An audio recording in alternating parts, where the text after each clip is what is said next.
آپ اس نیت سے چندہ دیں کہ آپ کے دیے ہوئے چندے سے ہم مسجد بھی سجا سکتے ہیں اور اس چندے کو مسجد کے اخراجات میں بھی استعمال کر سکتے ہیں. تو اس نیت سے آپ چندہ دیجئے. تو اس طرح جو ہے شکوک و شبہات ختم ہو جائیں گے. تو اس طرح مسجد کے چندے سے چراغاں کرنا بالکل جو ہے درست ہو جائے گا. ایک سوال یہ کیا گیا کہ عدت کے دوران نکاح ہو سکتا ہے یا نہیں. یاد رکھیں کہ عورت جب عدت میں ہو تو نکاح کسی صورت نہیں ہو سکتا, کسی صورت نہیں ہو سکتا. مثال کے طور پر شوہر کا انتقال ہو گیا اور امید سے بھی نہیں ہے تو 4 مہینے 10 دن سے پہلے اس کا نکاح ہو ہی نہیں سکتا. 2 گواہ کی جگہ وہ 200 گواہ بھی رکھ لے تو اس کا نکاح نہیں ہو سکتا. اسی طرح بعض عورتیں جب ان کو طلاق ہو جاتی ہے تو وہ کہتی ہے کہ ہم عدت نہیں کریں گے, ہم عدت نہیں. تو ان کے یہ کہنے سے کوئی فرق نہیں پڑتا, وہ عدت میں ہی ہے. جب تک 3 مینسز نہ ہو جائے وہ عدت میں ہی ہے. ان کے کہنے سے کوئی فرق نہیں پڑتا. اگر اس دوران ان کا نکاح ہوا تو نکاح نہیں ہوگا. عدت میں نکاح نہیں ہوتا. عدت گزر جائے پھر عورت کی رضامندی سے نکاح ہو سکتا ہے. پھر عدت کے معاملات وسیع ہے, اس کے مسائل جو ہے بہت ہے. لہذا کبھی بھی گھر کے معاملات گھر میں جو ہے عدت کے مسائل ہو تو کسی عالم سے ضرور رجوع کرنا چاہیے, کیونکہ عدت کے معاملے میں عورتیں بڑی غلط فہمیوں کا شکار ہیں. مثال کے طور پر ایک عورت کو طلاق ہو جاتی ہے تو گھر میں سب کی ایک ہی بات ہوگی کہ اس کی عدت 3 مہینے ہے. حالانکہ طلاق والی کی عورت کی طلاق والی کی عدت 3 مہینے نہیں ہے, 90 دن نہیں ہے. اس کی عدت 3 مینسز ہے. اگر امید سے نہ ہو, اگر امید سے ہو تو ولادت ہے, اور اگر بہت بڑی عمر کی ہے کہ وہ جو ہے مینسز ہوتے ہی نہیں ہے تو پھر جو ہے اس کی عدت 90 دن ہے, 3 مہینے ہے. تو عدت کے معاملے میں کسی عالم سے ضرور رجوع کرنا چاہیے.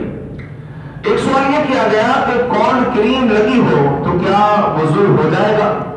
اگر ایسی کریم ہے کہ جو چمڑی کو کور کر لیتی ہے, ڈھانپ دیتی ہے, جس طرح نین پالش ہے, اور نین پالش جب لگتی ہے تو نین پالش کے لگنے کی وجہ سے ناخن کیا ہوتا ہے, رہ جائے گا, دھونے سے رہ جائے گا. اس نین پالش کو ہٹائیں گے تو ناخن دھلے گا, ورنہ ناخن اگر دھلنے سے رہ گیا تو وضو نہیں ہوگا, غسل نہیں ہوگا. اسی طرح اگر کوئی ایسی کریم ہے, کوئی کریم ہے کہ جس نے چمڑی کو ڈھانپ دیا ہے, چمڑی کو کوٹ کر دیا ہے, تو پھر اس صورت میں تو وضو نہیں ہوگا. اور جو عام سی کریمیں ہوتی ہیں اگر ان کی تھوڑی بہت چکناہٹ بھی ہے, منہ دھونے کے بعد چکناہٹ بچ جاتی ہے, پھر بھی جو ہے وضو ہو جائے گا, وضو ہو جائے گا. یا کسی نے تیل لگایا ہوا ہے اور منہ دھوتا ہے وہ, اور پھر بھی تیل کی چکناہٹ اب بھی ہے, اس صورت میں بھی وضو ہو جائے گا. ہم کون کریم کی بات کر رہے ہیں؟ جو ایسی کریم جو چمڑی کو ڈھانپ دے.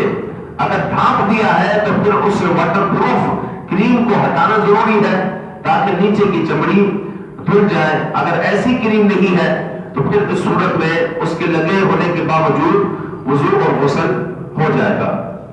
ایک سوال یہ کیا گیا کیا قسم لکھنے سے بھی قسم ہو جائے گی؟ تو زبان سے جس طرح قسم اٹھانے سے قسم ہو جاتی ہے, اسی طرح اگر کوئی لکھ لے کہ خدا کی قسم میں یہ کروں گا اور اس نے یہ نہیں کیا تو اس کی قسم ٹوٹ جائے گی. اگرچہ زبان سے اس نے نہیں کہا, لکھنے سے بھی قسم منعقد ہو جائے گی. عورت اگر مردانہ لباس پہنے, مطلب سویٹر وغیرہ, تو یہ کیسا ہے, جائز ہے یا نہیں؟ یاد رکھیں کہ حدیث پاک میں مردوں کو منع کیا گیا کہ وہ عورت جیسی حیت عورت کے لباس کو اپنائے, عورت کی حیت کو اپنائے. اسی طرح عورتوں کو بھی روکا گیا اس بات سے کہ وہ مردوں کا لباس پہنے یا مردوں جیسی حیت بنائے. یہی وجہ ہے کہ اگر مرد اپنے بالوں کو کاندھوں کے نیچے رکھے, کاندھوں کے نیچے تک لے جائے تو حرام ہے. کیوں حرام ہے؟ اس لیے کہ کاندھوں کے نیچے تک بال رکھنا یہ عورتوں سے مشابہت ہے, عورتوں سے مشابہت ہے. تو اس مشابہت سے بچانے کے لیے شریعت مطہرہ نے اس سے روک لیا. اسی طرح اگر مرد عورتوں کا لباس پہنے تو ناجائز, اور عورت مرد کا لباس پہنے تو یہ بھی ناجائز. لہذا عورت کا لباس پہنے, مرد کا لباس پہنے. ایک دوسرے کا لباس پہننا بھی ان کے لیے جائز اور درست نہیں ہے۔ ملازم 3 دن اگر لیٹ ہو جائے تو 1 دن کی تنخواہ کاٹ لی جاتی ہے، کیا یہ درست ہے؟ مثال کے طور پر ایک کمپنی کا ٹائم ہے 9 بجے، اب بندہ آیا 9:30 بجے، دوسرے دن آیا 10 بجے، اچھا تیسرے دن آیا 11 بجے۔ اب 9 بجے کی ٹائمنگ تھی تو پہلے دن آیا آدھا گھنٹہ لیٹ، دوسرے دن آیا 1 گھنٹہ لیٹ، تیسرے دن آیا 2 گھنٹے لیٹ۔ اب یہ ٹوٹل ملا کر کتنا ہوا؟ 3.5 گھنٹے، اور اس کی تنخواہ کاٹی جاتی ہے پورے دن کی، مطلب 9 گھنٹے کی ڈیوٹی ہے تو 3.5 گھنٹے کی تنخواہ نہیں کاٹی جاتی بلکہ 9 گھنٹے کی اس کی تنخواہ کاٹی جاتی ہے، جو کہ ناجائز ہے، کیونکہ قرآن کہتا ہے فَمَنِ اعْتَدَىٰ عَلَيْكُمْ فَاعْتَدُوا عَلَيْهِ بِمِثْلِ مَا اعْتَدَىٰ عَلَيْكُمْ۔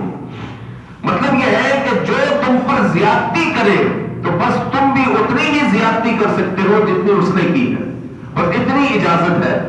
اگر 3.5 گھنٹے کوئی لیٹ آیا ہے تو 3.5 گھنٹے کی آپ تنخواہ کاٹ سکتے ہیں، 1 منٹ لیٹ آیا ہے تو 1 منٹ کی آپ تنخواہ کاٹ سکتے ہیں، 2 منٹ کی آپ نہیں کاٹ سکتے، یہ درست نہیں ہے۔ اب بعض کمپنیوں میں، بعض اداروں میں، بلکہ بعض دینی اداروں میں بھی افسوس کے ساتھ یہ معاملات چل رہے ہیں جو کہ ناجائز ہے، جو کہ کسی کا حق مارنا ہے۔ حضور علیہ الصلوۃ والسلام نے تو فرمایا کہ پسینہ خشک ہونے سے پہلے مزدوری دے دو، یہاں پر تو مزدوری کو دبایا جا رہا، تو یہ درست نہیں ہے، اپنے مزدور کو پوری تنخواہ دے دینی چاہیے۔ نبی کریم رؤوف الرحیم صلی اللہ علیہ وآلہ وسلم کے ادوار میں صحابہ کرام رضوان اللہ علیہ مجمعین کس مسلک کی پیروی کیا کرتے تھے؟ یہ بھی ایک سوال کسی نے کیا۔ یاد رکھیں کہ صحابہ کرام رضوان اللہ علیہ مجمعین کے سامنے قرآن و سنت تھا، اور ہمارے سامنے بھی قرآن و سنت ہے، اور ہم اپنے آپ کو اہل سنت و جماعت کہتے ہیں، مطلب سنت والے اور صحابہ کی جماعت والے۔ پیر جماعت علی شاہ صاحب رحمۃ اللہ تعالی علیہ سے کسی نے پوچھا کہ حضور آپ کس مسلک سے ہے؟ تو پیر جماعت علی شاہ صاحب نے کہا کہ جو میرے باپ کا مسلک تھا۔ پھر پوچھا آپ کے والد صاحب کا کیا مسلک تھا؟ تو آپ نے کہا کہ جو ان کے باپ کا تھا۔ ان کا کیا تھا؟ بولا جو ان کے باپ کا تھا۔ پیر صاحب صحیح بات کرے نا، اس طرح تو بات لمبی چلی جائے گی۔ تو پیر جماعت علی شاہ صاحب رحمۃ اللہ تعالی علیہ نے کہا کہ مسلک تبدیل نہیں کیے جاتے، ہم جس مسلک پر تھے اسی مسلک پر ہے۔ کپڑے تبدیل کیے جاتے ہیں، گھر تبدیل کیے جاتے ہیں، جوتے تبدیل کیے جاتے ہیں، مسلک تبدیل نہیں کیے جاتے۔ تو ہم جو ہے اہل سنت و جماعت سے ہے، اور خواجہ غریب نواز رحمۃ اللہ تعالی علیہ نے اغلب طور پر ہمیں مسلمان کیا ہے، اور آپ بھی اہل سنت و جماعت سے ہے۔ تو اہل سنت و جماعت، سنت والے اور و جماعت صحابہ کی جماعت والے، ہم اسی پر ہے کہ جس پر صحابہ تھے الحمدللہ ہم بھی اسی پر ہے۔ پھر کیا پیری فقیری جائز ہے یا نہیں؟ ایک سوال یہ ہوا، پیری فقیری سے فائدہ کیا ہوتا ہے؟ پیری فقیری سے فائدہ یہ ہوتا ہے کہ آپ لوگوں میں ایک نیک شخص کو ڈھونڈتے ہیں اور اس کے ہاتھ میں ہاتھ دیتے ہیں، اس کے مرید ہو جاتے ہیں۔ اس سے مراد یہی ہے کہ پیری فقیری جائز ہے یا نہیں۔ قرآن مجید میں اللہ رب العزت ارشاد فرماتا ہے کونوا مع الصادقین، سچوں کے ساتھ ہو جاؤ، سچوں کے ساتھ ہو جاؤ۔ تو پیر کون ہوتا ہے؟ سچائی ہوتا ہے۔ تو ہم تو قرآن پر ہی عمل کر رہے ہیں۔ تو آدمی جب کسی کا مرید ہوتا ہے تو کسی کے ہاتھ میں ایسے ہی ہاتھ تھوڑی دے دیتا ہے، جو سچا ہوتا ہے اس کے ہاتھ میں ہاتھ دیتا ہے۔ اور قرآن کہہ رہا ہے کونوا مع الصادقین، سچوں کے ساتھ ہو جاؤ۔ تو یہ پیری فقیری میں بھی یہی ہوتا ہے کہ سچوں کے ساتھ ہو جاتے ہیں، اور جو سچوں کے ساتھ ہو جاتا ہے تو پھر وہ کامیاب ہو جاتا ہے، تو وہ کامیاب ہو جاتا ہے۔ تو یہ جو بیعت کی جاتی ہے اس میں کیا ہوتا ہے کہ پیر جو ہے اپنے مرید کی، جو اس سے بیعت ہوتا ہے، پیر اپنے مرید کی اصلاح کرتا ہے اور متواتر اصلاح کرتا ہے، یہاں تک کہ اس کے اعمال کو وہ درست کرتا ہے، اس کو علم دیتا ہے۔ اصل پیر تو یہی ہے نا، اپنے مرید کی جو اصلاح کرے، اپنے مرید کو وہ سمجھائے، اپنے مرید کی وہ باطن کی صفائی کرے، ظاہر کی صفائی کرے. اصل پیر تو یہ ہے، اصل پیر تو یہ ہے. اگر کوئی پیر ناجائز عمل کرتا ہے تو وہ والی پیری فقیری جو اپنائی ہوئی ہے، ناجائز پیری فقیری، وہ اہل سنت کے یہاں پر جائز نہیں ہے. کہ کسی جعلی پیر کے ہاتھ میں ہاتھ دے دینا یہ درست نہیں ہے. بلکہ اعلیٰ حضرت امام اہل سنت نے یہ جو پیری فقیری کے معاملات ہے، بیعت کے معاملات ہے، اس میں آپ نے شرط بیان فرمائی کہ اسی پیر کے ہاتھ میں آپ بیعت ہو سکتے ہیں کہ جو عالم ہو. اگر عالم نہیں ہے تو وہ پیر بننے کے قابل نہیں ہے. پھر عالم ہو اور فاسق نہ ہو، اعلانیہ گناہ نہ کرتا ہو، اور پھر فاسق نہ ہو. پھر مزید یہ ہے کہ اس کا شجرہ حضور علیہ السلام تک ملتا ہو، اس کا شجرہ حضور علیہ السلام تک ملتا ہو. تو ایسے شخص کے ہاتھ میں ہاتھ دیا جا سکتا ہے، اس سے بیعت ہو سکتے ہیں. کہ جب اس سے بیعت ہوں گے تو قرآن کی آیت پر عمل ہوگا، کونوا مع الصادقین، سچوں کے ساتھ ہو جاؤ. تو جب سچے کے ساتھ ہو جائیں گے تو پھر وہ اچھی تربیت کرے گا، اچھی تربیت کرے گا. تو یہ بالکل جو ہے قرآن مجید کے مطابق ہے، اور اس میں فوائد ہی فوائد ہے، نقصان نہیں ہے. ایک سوال یہ کیا گیا کہ مزارات پر سجدہ کرنا جائز ہے کہ نہیں. اگر کسی مزار پر سجدہ کیا جاتا ہے تو ان سے ہمارا کوئی تعلق نہیں ہے، اہل سنت کا اس سے کوئی تعلق نہیں ہے. بلکہ تھوڑا سا علم رکھنے والا، تھوڑی سی سمجھ بوجھ رکھنے والا ہو، اور اس کو کوئی آدمی کہے کہ مزار پر سجدہ کر تجھے میں 1,00,000 روپے دیتا ہوں، تو شاید کوئی مسلمان اس کے لیے تیار نہیں ہوگا. کیونکہ ہر مسلمان کو معلوم ہے کہ سجدہ صرف اللہ تعالیٰ کے لیے، سجدہ صرف اللہ کے لیے ہے. اگر کوئی جاہل مزار پر سجدہ کرتا ہے تو اس کا اہل سنت سے کوئی تعلق نہیں ہے، اور مزار پر سجدہ کرنا ناجائز و حرام ہے. اور مزار والے کو اگر وہ خدا سمجھ کر سجدہ کرتا ہے تو وہ کافر ہو جائے گا، وہ مشرک ہے، اس کا اسلام سے کوئی تعلق نہیں ہے. اسی طرح ایک سوال یہ ہوا کہ شرک کی کچھ مثالیں بتا دیں. جناب شرک جو ہے، شرک فی الصفات ہوتا ہے اور شرک فی الذات ہوتا ہے، جو انسان کو اسلام سے خارج کر دیتا ہے. شرک فی الذات یہ ہے کہ اللہ جیسا کسی کو ماننا، کہ کوئی اللہ کو بھی مانتا ہے اور کہتا ہے کہ اللہ تعالیٰ کے علاوہ بھی یہ پہاڑ بھی خدا ہے، معاذ اللہ، یہ سورج بھی خدا ہے، یہ چاند بھی خدا ہے. تو یہ ہو گیا شرک فی الذات.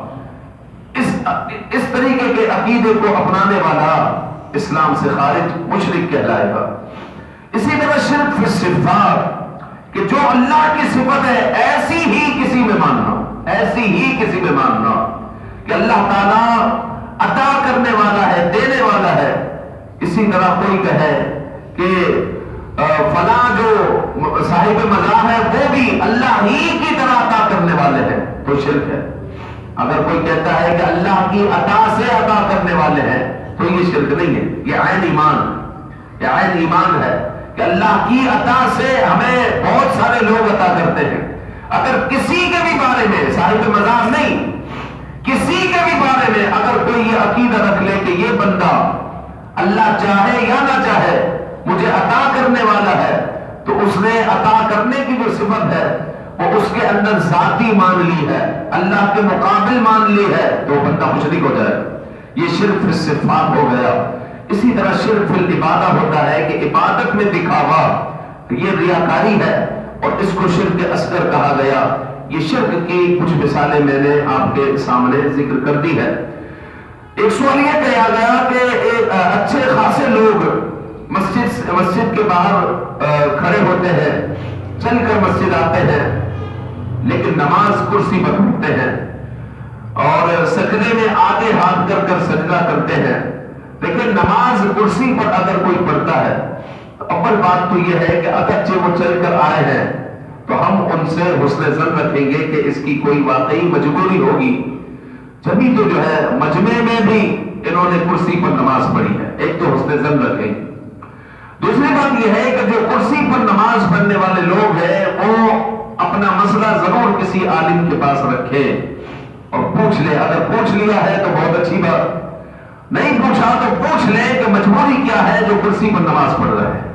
کیونکہ اس سوال میں یہ بھی ہے کہ پہلے تو ایسا نہیں ہوتا تھا، پہلے تو زیادہ سے زیادہ زمین پر نماز پڑھتے تھے، اور آج کل تو ایسا ہو گیا کہ لوگوں کی کرسیوں کی صفیں لگی ہوئی ہے، بعض مسجدوں میں پوشن بنے ہوئے اور کرسیوں کی صفیں لگی ہوئی ہے، اور کرسی والی جو فیملی ہے وہ الگ ہی ہوتی ہے، اور وہاں پر وہ نماز ادا کر رہے ہوتے ہیں۔ یاد رکھیں کہ کرسی پر جو نماز پڑھنا ہے وہ اشارے سے نماز پڑھنا ہے۔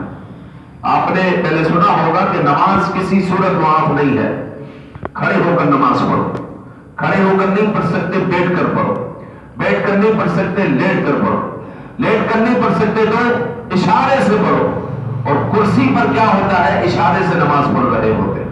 تو یہ تو آخری مرحلہ ہے، یہ تو آخری مرحلہ ہے، تو دیکھ لیں کہ وہاں تک پہنچے ہیں یا نہیں۔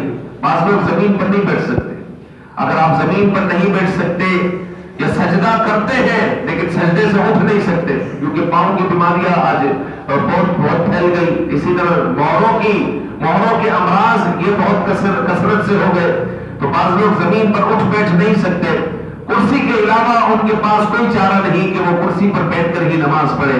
اگر ایسی بات ہے تو وہ کرسی پر نماز پڑھ سکتے ہیں۔ اگر زمین پر سجدہ کر سکتے ہیں کہ زمین پر بیٹھ کر زمین پر سجدہ کر کے نماز پڑھ سکتے ہیں تو ایسے کو چاہیے کہ پھر کرسی ترک کر دے اور زمین پر بیٹھ کر نماز پڑھیں۔ اگر زمین پر بیٹھ کر نہیں پڑھ سکتے نماز تو پھر کرسی پر ان کو نماز پڑھنے کی اجازت ہوگی۔ ایک سوال یہ ہوا کہ ایک شخص ہے جو 18 پارے کا حافظ ہے لیکن داڑھی کٹواتا ہے، کیا اس کی امامت درست ہے؟ اس کے پیچھے نماز ہو جائے گی؟ تو یاد رکھیں کہ اس کے پیچھے نماز نہیں ہوگی، اور اس کے پیچھے نماز اگر جو پڑھے گا تو مکروہ تحریمی ہے، اس کے پیچھے نماز پڑھنا درست نہیں ہے۔ ایک سوال یہ ہوا کہ مہر کی کتنی قسمیں ہیں؟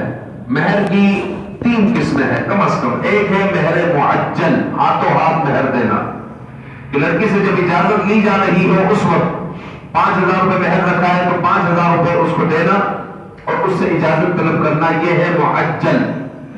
ایک ہے مؤجل، یہ مؤجل حمزہ والا جو ہوتا ہے یہ عام طور پر طلاق پر اور وفات پر دیا جاتا ہے۔ ایک ہے عند طلب، یعنی جب طلب کیا جائے گا جب دینا ہوگا، تو یہ بھی ایک مہر کی صورت ہے۔ بہترین صورت یہ ہے کہ اگر آپ مہر ہاتھوں ہاتھ دے دیں تو بہت اچھی بات ہے، اگر آپ ہاتھوں ہاتھ مہر نہیں دے رہے تو پھر اس صورت میں کم از کم اتنا ضرور کریں، مثال کے طور پر 25,000 روپے مہر رکھا ہے تو 2,000 روپیہ یا 1,000 روپے، بھائی بچی سے اجازت لے رہے ہیں لڑکی سے تو اجازت لیتے ہوئے کچھ نہ کچھ پیش کریں، کچھ نہ کچھ پیش کریں۔ صرف خالی اجازت لینا کہ بھائی فلاں سے فلاں کا آپ کا جو ہے نکاح کر دیا جائے یا نہیں، وہ کہتی ہے جی ہاں کر دیا جائے، تو کچھ نہ کچھ اس وقت پیش کیا جائے، 1,000 5,000 10,000 کچھ نہ کچھ پیش کیا جائے، یہ بہترین صورت ہے۔ اول تو معجل ہی اس کو رکھا جائے، پورا مہر اس وقت ادا کر دیا جائے، یہ سب سے اعلیٰ صورت ہے، ورنہ اگر پورا مہر آپ نہیں دیتے تو کچھ نہ کچھ معجل ادا کیا جائے تو یہ اچھی صورت ہوگی۔ اسی طرح ایک سوال ہوا کہ نماز میں دل نہیں لگتا، کوئی طریقہ بتا دیجئے۔ اگر نماز میں کسی کا دل نہیں لگتا تو حضور علیہ السلام نے جو طریقہ بتایا وہ یہ کہ آقا کریم صلی اللہ علیہ وآلہ وسلم نے فرمایا جب نماز پڑھو تو تصور کرو کہ اللہ تعالیٰ کو تم دیکھ رہے ہو، اور اگر یہ تصور نہیں کر سکتے تو پھر تصور کرو کہ اللہ تعالیٰ تمہیں دیکھ رہا ہے، اور اگر یہ تصور کر کر آپ نماز پڑھنے میں کامیاب ہو گئے نا پھر آپ خود محسوس کریں گے کہ آپ کے رونگٹے کھڑے ہو رہے ہیں، آپ مزہ محسوس کریں گے، آپ کو نماز میں لطف آئے گا اگر یہ تصور کریں گے۔ لیکن آج کل ہمارا جو ہے تصور سارا دکان میں پہنچا ہوا ہوتا ہے، باہر پہنچا ہوا ہوتا ہے کہ بس جلدی نماز پڑھ کر یہ کام نمٹا لو وہ کام نمٹا لو۔ جب نماز پڑھنے آ گئے تو پھر نماز اس طرح پڑھے کہ میرا رب مجھے دیکھ رہا ہے، انشاءاللہ نماز میں دل بھی لگ جائے گا اور جو ہے آپ کو نماز میں لطف بھی حاصل ہوگا۔ اسی طرح ایک سوال یہ کیا گیا کہ ایک عورت حاملہ ہے، اس کے شوہر نے اس کو 3 طلاق دے دی ہے، تو کیا 3 طلاق واقع ہو گئی ہے؟ تو یاد رکھیں کہ عورت اگر حاملہ ہو اور اس کو اگر طلاق دے دی جائے تو طلاق واقع ہو جاتی ہے، ہمارے یہاں پر ایک غلط فہمی ہے کہ طلاق واقع نہیں ہوتی اگر عورت امید سے ہو. یہ ایک غلط فہمی ہے. طلاق واقع ہو جائے گی جب عورت حاملہ ہوگی، اس کو طلاق ہوگی تو طلاق واقع ہو جائے گی. چونکہ قرآن مجید میں حمل والی کی عدت ہے، حمل والی کی عدت ہے. جب حمل والی کی عدت ہے تو معلوم ہوا کہ حمل والی کو طلاق ہو جاتی ہے. جبھی تو قرآن مجید میں اس کی عدت بیان کی گئی ہے. ایک سوال یہ ہوا کہ ایک شخص نے اپنی بیوی سے لڑائی کے بعد بذریعہ ڈاک ایک طلاق بھیجی، پھر صلح ہو گئی، پھر طلاق ہو گئی. اب جو ہے دونوں کی صلح ہو سکتی ہے یا نہیں؟ اگر تو آپ نے جو مسئلہ بیان کیا ویسے ہی ہے، یعنی 2 طلاقیں ہوئی ہے، تو پھر تو تیسری طلاق کا اختیار حاصل ہے اور صلح ہو سکتی ہے. اگر عدت گزر گئی ہے تو نئے نکاح کے ساتھ، نئے مہر کے ساتھ پھر سے آپ دونوں میاں بیوی بن سکتے ہیں. اور اگر ایسا نہیں ہے، یعنی اس کے علاوہ بھی طلاق ہو چکی ہے یا طلاق ایک کنایہ ہو چکی ہے، تو اب صلح کی کوئی صورت نہیں بنتی. تو یہ ایسی صورت ہے. طلاق اور میراث کے مسائل وہ ہوتے ہیں کہ جس کو پوچھنے کے لیے خود مفتی صاحب کے پاس حاضر ہونا چاہیے، خود مفتی صاحب کے پاس حاضر ہونا چاہیے طلاق اور میراث کے مسائل کو پوچھنے کے لیے. اللہ تعالی ہمیں عمل کی توفیق عطا فرمائے. ایک اور سوال سماعت فرما لیجئے. ایک سوال کیا گیا، قرآن مجید گر جائے تو کیا کفارہ ہے؟ آج کل ہمارے یہاں پر جو ہے قرآن مجید گر جاتا ہے تو بعض لوگ قرآن مجید کا وزن کر کر اتنے وزن کے مطابق آٹا خیرات کرتے ہیں. تو یاد رکھیں کہ قرآن مجید اگر گر جائے تو کوئی کفارہ نہیں ہے، کوئی کفارہ نہیں ہے. ہاں اگر کوئی اپنے نفس کو سزا دینے کے لیے کچھ خیرات کرنا چاہے تو یہ اس کی مرضی ہے. مثال کے طور پر وہ سمجھے، وہ اپنے نفس کو سزا دے کہ میرا جو ہے چشمہ کبھی نہیں گرتا، میری گھڑی کبھی نہیں گرتی، میرا بچہ مجھ سے کبھی نہیں گرتا، میں اتنا غافل ہو گیا کہ قرآن مجھ سے گر گیا. تو اپنے آپ کو شرمندہ کرنے کے لیے اللہ کے حضور جو ہے معافی مانگنے کے لیے اگر کوئی اپنی طرف سے خیرات کرتا ہے، لوگوں کو راشن بھروا دیتا ہے یا آٹا خیرات کرتا ہے، تو یہ اس کی مرضی ہے، یہ اس کی مرضی ہے. لیکن شرعاً اس پر کوئی واجب نہیں، شرعاً اس پر کچھ واجب نہیں ہے. اگر کسی سے قرآن مجید چھوٹ جائے، گر جائے، اللہ تعالی ہم سب کو عمل کی توفیق عطا فرمائے. آمین بجاہ النبی الامین صلی اللہ تعالی علیہ وآلہ وسلم.